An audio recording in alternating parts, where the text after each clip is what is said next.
Good morning, everyone. This week I'm in Dubai. So hello from lovely Dubai with a lovely landscape. Amazing Dubai, one of my favorite countries.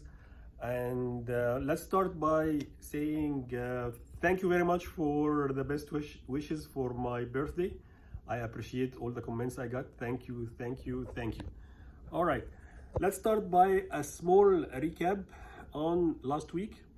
So as you have seen, last week was a great week as well. So it went up, the two indices, the S&P and the Nasdaq went up. S&P was up almost like 0.5%. Nasdaq was up a very little bit, but was up. Okay, so that's overall how the market reacted to the CPI. The CPI report, what's important is that what we have done, what I have told you about the CPI, we went into the CPI report on Thursday and we were prepared. That's the most important things: preparation, preparation, preparation. We were prepared for three scenarios. What if the results came good and the market went up, and scenario two, what if the results came good and the market went down, and scenario three, what if the result went bad. And because we were prepared, we eliminated scenario three, the results came good, so we said it's either one or two, and it ended up to be two.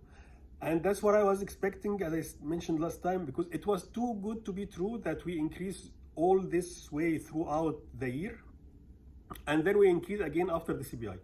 So we talked about scenario two, which is buying the rumor, selling the news, which is a very good, very reliable theory that always proves that it's true. People start buying before the news, and when the news comes out, they start selling. Okay, this is very well-known concept in the stock market.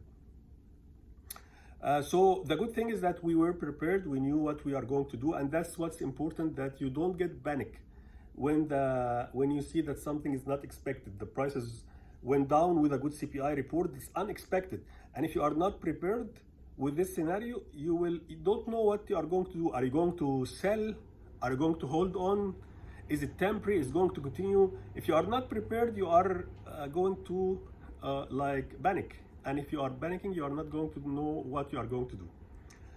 So for me, for example, and with my turtles, we went out completely. So we cashed our profit. We have made a good profit through the last 2 weeks. So we said there is no need to take a risk. We don't know till when the market is going to go down. So we went out.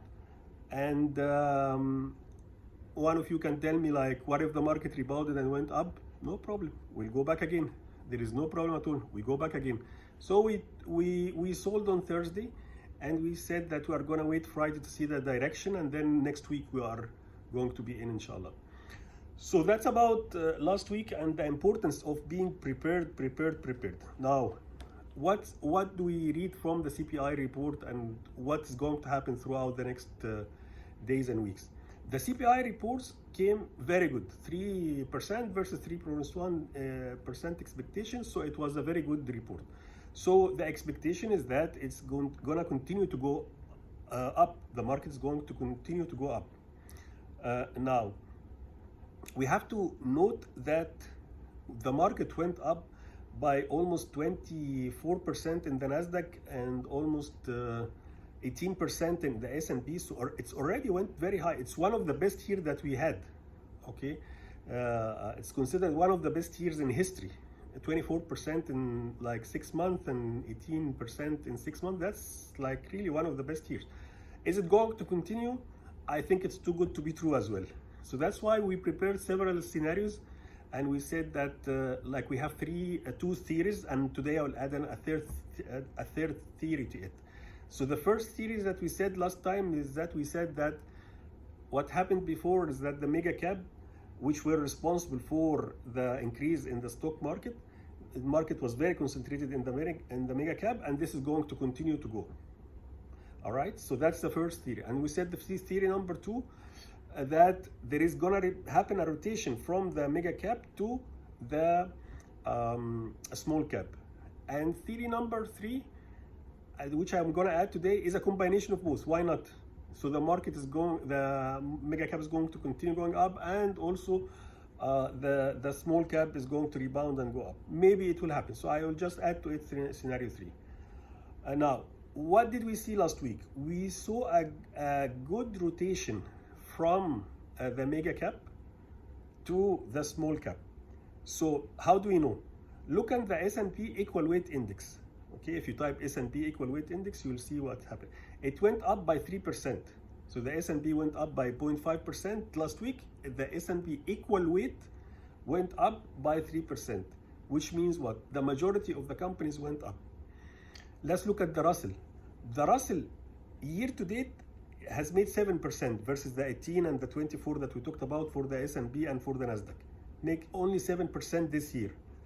6% out of those 7% were done in the last week. So last week alone, the Russell went up by 6%. And the Russell measures what? Measures the small cap.